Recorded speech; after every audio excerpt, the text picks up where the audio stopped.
feel to it. Thanks, I'm challenged. By the way, turn off your phones, I forgot to say that. Thank you. Okay, so I'll just jump in. In the NYPD, there is a saying that when people need help, they call the police, but when the police need help, they call the emergency services unit. And my dad was one such officer. He worked in the NYPD's Emergency Services Truck 10. He was also a volunteer firefighter in his hometown on Long Island, a FEMA rescue worker who specialized in collapsed face rescue, and an EMT. So you could say that rescue was kind of Daddy's life.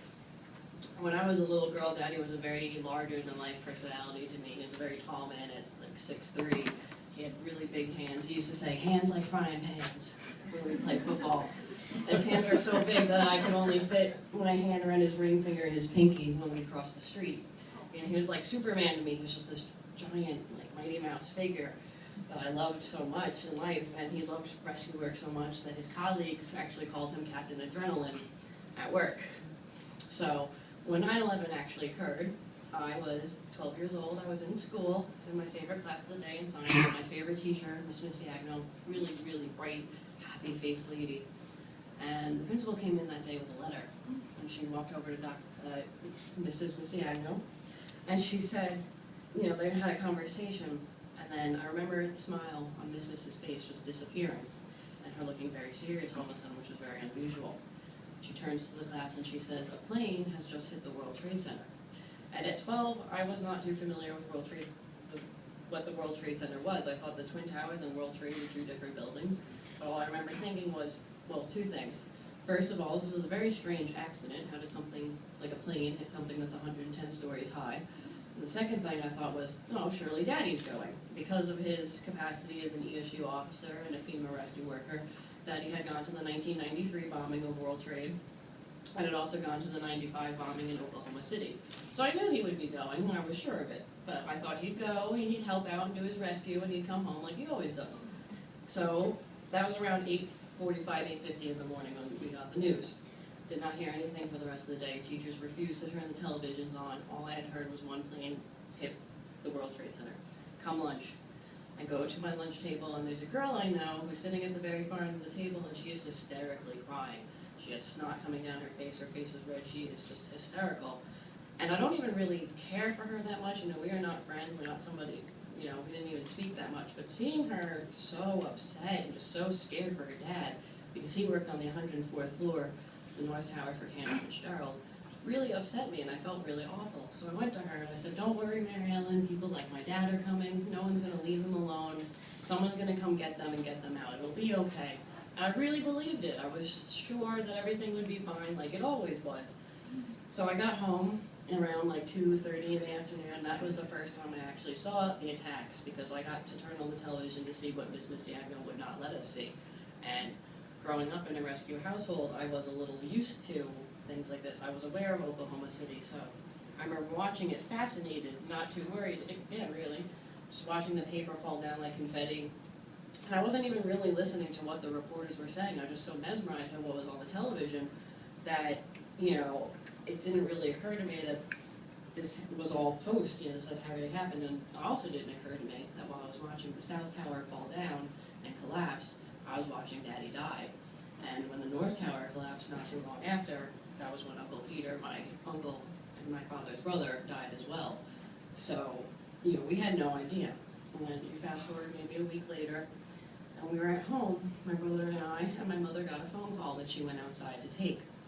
And she came back inside, and I knew something was very, very wrong, because she looked and was acting a lot like Mary Ellen did. She didn't say a word to us. She just came over and grabbed my brother and I to us in this really tight hug and held us to her. And Brian was silent. Brian was 10 years old, silent, looking off in his face, and I just kept saying, "No, no, no, no, no." Like nobody had to say anything, I just knew. And then I managed to escape off to my room. And for a long time, it was a lot of waiting. It was just, "Tommy's missing." You know, his partner came to the door and told us, "Tommy's missing, but don't worry, he's a collapsed space rescue specialist. There's voids, there's air pockets, there's places that they're surviving, they're down there, they're somewhere." And they told us that as they would dig, and every day they would tell us that, but every day that passed, it got more and more clear that they probably were not coming back, because it was was sort of be 1 week, 2 weeks, 3 weeks. And then it finally came to the point in October where we decided to have a joint funeral. And it's a tradition in firefighting communities that they will have 2 ladder trucks come and bring both the rigs and raise both ladders and hang an American flag between them. And we followed about a mile under all these trucks that were doing that down to the funeral at the church, passing in front of a whole wall of firefighters and cops in their dress blues and kids singing God Bless America. And, you know, it didn't really hit me until we left the funeral, which, you know, we had no coffin to bury either Uncle Peter or Daddy because we never found them. We only found the top of Daddy's gun and his handcuffs. But after it happened was when it really started to hit home, when I was listening to Amazing Grace and I saw the helicopters flying by in the missing man formation. It started to make sense that Daddy really wasn't coming back for good, forever actually. But time moves forward, so does life. September 11th becomes September 12th, and so on and so forth. And I started to think, as time moved on and I started to come to terms with this, how can I honor Daddy's legacy, everything he taught me? How can I honor how much he meant to me, but in a capacity that I was excelling at? And then I remember we'd always shared the love of dogs. Daddy was raising our puppy TJ, who he named after himself and Mommy. Dog's name is Tommy and Joanne. TJ.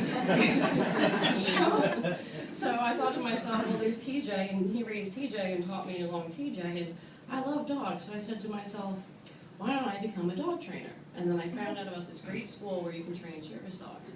So I thought to myself, well, Daddy loved to help people. I'm sure not brave enough to chase after people with guns. So how can I help in my way? I said to myself, I'll become a service dog trainer. I'll train psychiatric service dogs to help the veterans from Iraq and Afghanistan. It's kind of as a way of paying it forward, thank you for what they did for us after 9/11. You know, because I wanted to emulate and honor Daddy without trying to be him. And I think that's one of the best ways, because he was very much a, you know, why are you crying kind of a guy. So I figured instead of sitting around moping, I'll try to help people like he did.